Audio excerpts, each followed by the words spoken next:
Un nouveau synchrotron, le plus puissant au monde, a ouvert ce mardi dans la ville française de Grenoble. Cet accélérateur de particules devrait aider la communauté scientifique à mieux comprendre la complexité de la matière vivante, une aubaine en ces temps de pandémie.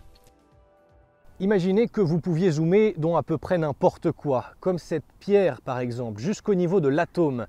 Eh bien c'est le but de cet immense anneau derrière moi, de près d'1 kilomètre de circonférence.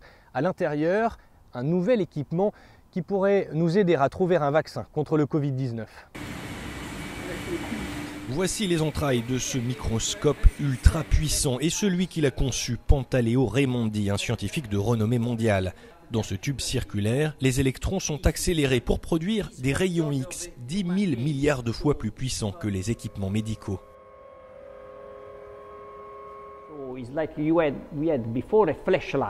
C'est comme si on avait une lampe de poche, on faisait juste de la lumière.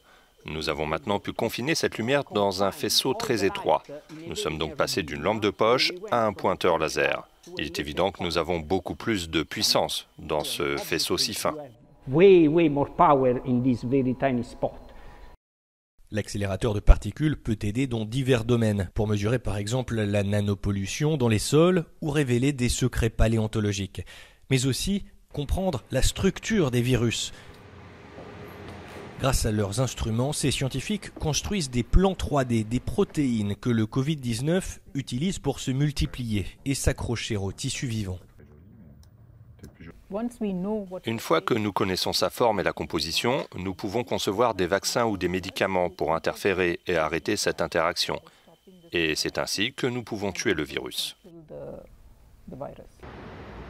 Un autre projet consiste à étudier des poumons infectés. Cette machine permet aux scientifiques de les restituer de l'échelle de l'organe jusqu'à celui de la cellule. La seconde étape est donc de voir quel type de mécanisme de réparation vous pouvez appliquer, à partir notamment de maladies déjà connues, qui ont un effet similaire. Ce nouvel équipement a été financé par 22 pays, un investissement de 150 millions d'euros.